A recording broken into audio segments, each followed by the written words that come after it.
welcome to Slash Forward. In this episode, we're going to Mexico, and we're coming back dead by way of the recent Slumber Party game-based film, Truth or Dare. I'm also going to be doing a giveaway that's detailed at the end of the video, so be sure to check that out. And I have a timestamp for your convenience. Let's get to it.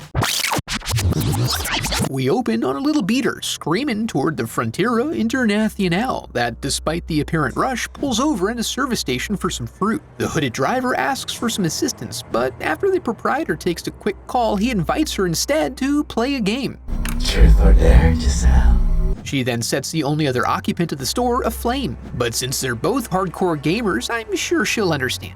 Then we head back stateside where we meet up with Olivia, busy setting up some promotional material for her planned Habitat for Humanity trip. Unfortunately, this would cause her to miss her final spring break with her bestie, Marky. Thankfully, Marky took it upon herself to unsign down Liv, so she's free to go, and the whole friend group softens the blow by agreeing to contribute 2 weeks of their own time to the cause after the semester's over. A fair trade. So they all pile into the ute and head for their destination. We then get an Instagram montage of their gallivanting about Mexico, arriving at their last evening where Olivia is still peeling Marky off of randos to save Lucas's feelings, just like a true friend who's in love with her best friend's boyfriend. Ronnie then finds her at the bar, coming on strong and requiring her to be saved by a gallant gentleman. She thanks him for his assistance by working hard to justify her personality traits, and in return, Carter offers to show her and her friends a special off-the-beaten-path spot to spend the final evening of their final spring break. And when they get there, it doesn't even seem haunted or mildly uninteresting. Carter sets them up with a few cold ones, and Olivia goes exploring. She finds a little stash of reeking artifacts, but can't be sure if it's not just Ronnie. And then, right when everyone starts stretching and thinking about hitting the old dusty trail, Carter hooks them back in with the suggestion of a quick game of Truth or Dare. They start out slow with some basic questions, and Ronnie giving a lap dance, even though he's terrible at it. But right when things seem to start ramping up, Tyson brings the mood right back down. Are you aware that Olivia is in love with your boyfriend? When Liv starts to clap back, Penelope tries to get them focused back on the fun aspects of the game. When it gets back to Carter, they ask his true intentions about inviting them there. So he casually admits he brought them specifically to play this game and transfer his curse onto them. From this point on, they must all tell the truth or complete the dare under pain of death. Olivia's somewhat bemused by this, but then has a visual hallucination that spooks her, but they all clear out and go home regardless. After they return to campus, we learn that Liv and Marky haven't been talking much since the revelations over spring break, but she's not too worried about it, because nothing could break their bond. She gets a little rattled when she finds she has a ghost flyer in the mail, and then a homeless man looks at her, but Marky busts in with a mojito peace offering, confirming that since her dad's suicide, Liv is basically her whole family now, and she'll never let a swinging dick come between them. As she continues with her day, she finds another message and Ronnie again. But when confronted, he informs her that there's nothing on her car. When she steps into the library, she's mobbed by a group of her peers who have devilish grins, and they insist she pick Truth or Dare, asking what's the deepest secret she's keeping for her friend. She blurts out, "Marky's constantly cheating on Lucas!" in front of a normal-looking library, which is fairly damaging to their various relationships. Later at the bar, we see Ronnie push a young lady to play with his pool cue in that charming way that he does. But she turns smiley and Truth or Dares him, suggesting that he show everyone his pool cue. Dirty Ronnie's not only game, but he calls the attention of the whole bar, making a big deal of it until a heckler shames him into keeping zipped up. With his intention now locked in, he himself becomes a smiley boy and seeks out the nearest path toward death. And he finds it. We then circle back with Olivia at the crib, trying to convince the remainder of the friend group of the odd occurrence she was witness to. They laugh at her silliness until they all get texts alerting them to the Snapchat that contains Ronnie's apparent unexpected suicide. The tone becomes serious, but there's still no proof it was a curse. It's not long, however, before Lucas begins to hear the siren call of the game, and as it etches the burning question into his flesh, he calls Liv to verbalize his amorous feelings for her, putting them both into a position now where they have to try to convince everyone else. At the girls' house, they work out that there's a turn order to the game, so they hope to work together to stay ahead of it. But this is a gaggle of shitheads who are determined to hold on to their credulity like it was made of gold. But during the convincing stage, Marky gets a text daring her to break Olivia's hand, and now they finally got a game going. Liv shows them how serious she is by handing her a hammer and offering up her phalanges, 4-room style. While this represents a satisfying salvation for Marky, the horror of it scatters the rest of them. While at the hospital, we roll over to it being Brad's turn, and right as he's trying to figure out what's real or imagined, Daddy arrives to deliver his options. In the aftermath, we learn he was forced, via Truth, to come out to his father, and it was actually kind of a liberating experience. As more of the group are brought into the reality of the situation, they realize they have to try to catch up with Tyson as his turn is next. Unfortunately, he's moving beyond their reach, as he has an appointment for a med school interview he intends to crush with gusto. He manages to hold it together, but the interview ends on a strange note, with the dean asking him to tell the truth about his prescription forging business, and when he refuses to fess up, it causes him to go goofy. As the gang tries to get in and save him from himself, he shows the dean a magic trick in 2 parts. Back at the crib, Lucas comes up with the idea that they should all choose truth no matter what, and Marky suggests they try their best to see if they can locate Carter to find a way to end the game. Despite the limited information, they are able to wield the power of Google. Bingo! They find an article about the girl from the opening, and only have to spend $5 for a 12-month subscription to view it. Liv backs up the search on Facebook and finds Carter on Giselle's page, so they set up a fake account and DM her, knowing she's likely still checking in on her friend group from her hiding spot. Meanwhile, Penn has been busy getting her drink on and reminiscing about old times, when she accidentally slides inside a mirror. Awkward! But when prompted, she wisely picks truth. Sorry, that's not how this game works.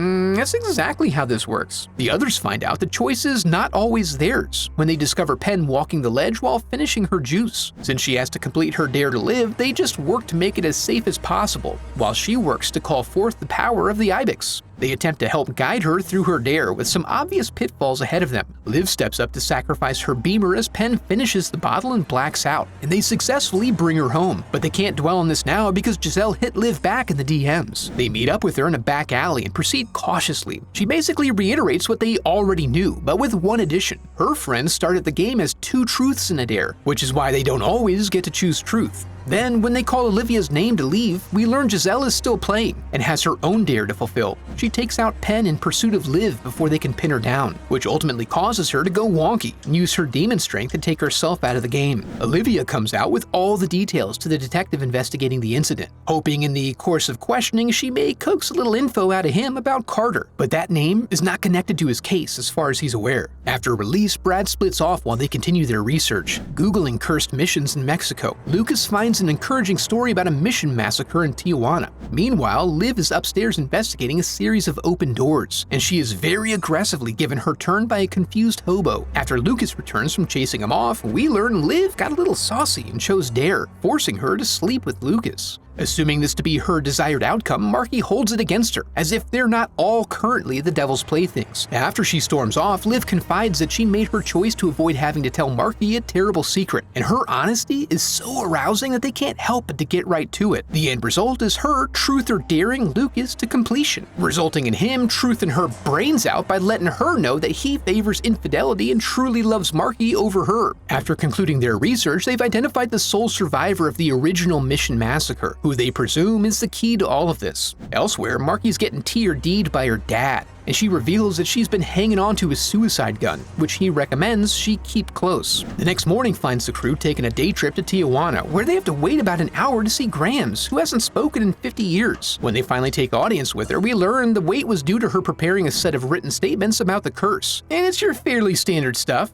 Demons possess people, places, objects, and even games. They learn the person who summoned the demon may trap it again. One just needs to follow the appropriate rules, which are capped off by a sacrifice of the tongue. See? When they get back, they try to figure out how to identify and locate Giselle's friend Sam, who she had identified as the party who originally broke the pot to release the demon. But they get sidetracked when Brad's father shows back up again. They've circled around now to the required dare, forcing Brad to compel his father to beg for his life. But Daddy just wants to talk this out, delaying things so that before either of them complete their portion, his partner returns to pop Brad right through the spine. Familial connections be damned. While at the station afterward, Liv gets her turn, and just to demonstrate how meaningless the rules are, she chooses truth, but the demon dares her to tell Marky the secret she's been hiding. She sits Marky down to reveal that she was present on the night when her dad died. He had just lost his job and had been drinking. He came on to her, and in the fallout of her emphatic rejection, she suggests that he see about ensuring a deficit of existing into the future. And then he did. Before they can hug it out, Liv is called into the interrogation room, where the detectives reveal they've located activated her secret DMs and are a few steps closer than last time. He reveals the nefarious Sam, who she recognizes as Carter, and she manages to surreptitiously photograph the file before verifying that she's not under arrest and therefore free to leave. Lucas and Liv then head back to the house and bust in to find Marky point an AK-47 straight at her face. They dissuade her from this by revealing they are now privy to Carter's location, so maybe she can use her gat on him instead. They zoom on over there and bust into Sam's deprivation lair, which is looking pretty sweet, so he's not likely to go willingly. But Livy pulls out on that fool, and soon they're heading back to the old mission, where they've created so many lasting memories. They give Sam the tools of the ritual and press him blindly forward toward the goal. The earth gets to quaking beneath them, an inopportune time for a game, but Lucas gets his turn nonetheless. He immediately steps out as he's been dared to kill one of the ladies. Why did you pick Dare? Because I knew if I didn't, then one of you would have to. But the game's almost over, idiot. But regardless, his sacrifice is so hot. With the incantations done, it's time for the surprise tongue cropping. As the girls hold Lucas down, Sam gets to cutting. While waiting to see if this was enough, Demon Lucas kills Sam and then himself, which seems a bit like a stretching of the rules. Liv then convinces Marky to choose Dare so she can parlay with the demon. She poses the truth or dare question to it, only to learn that there are no loopholes and no way out but to die. So as they race back home, Liv sends a post to her massive worldwide audience with warnings and rules of the game before asking them, Truth or dare? "Oh, wanted to give a huge thank you to everyone who watches and enjoys my videos for 10K subscribers. As a thank you, I'm going to be doing a giveaway in which 5 people who enter will win /forward hoodies. All you have to do is like the video and then comment with your guess as to what movies are featured in my original intro." Prepare too fast. Forward into the darkness.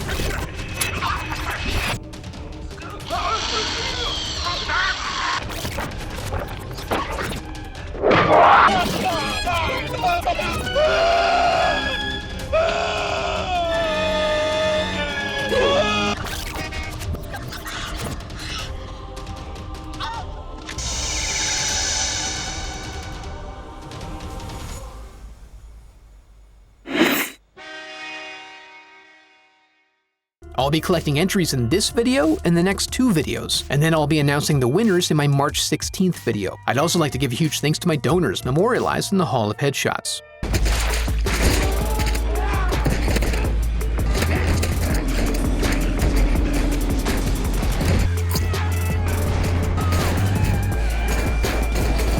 Truth or Dare was pretty fun. It's one of those standard demon possession movies where the rules get a little gray, and it seems like they ended up wanting to drive the movie forward by stretching the rules rather than working within them, but still made for a fun ride. If you enjoyed the video, I'd love for you to become a part of the channel by subscribing. Thanks for watching.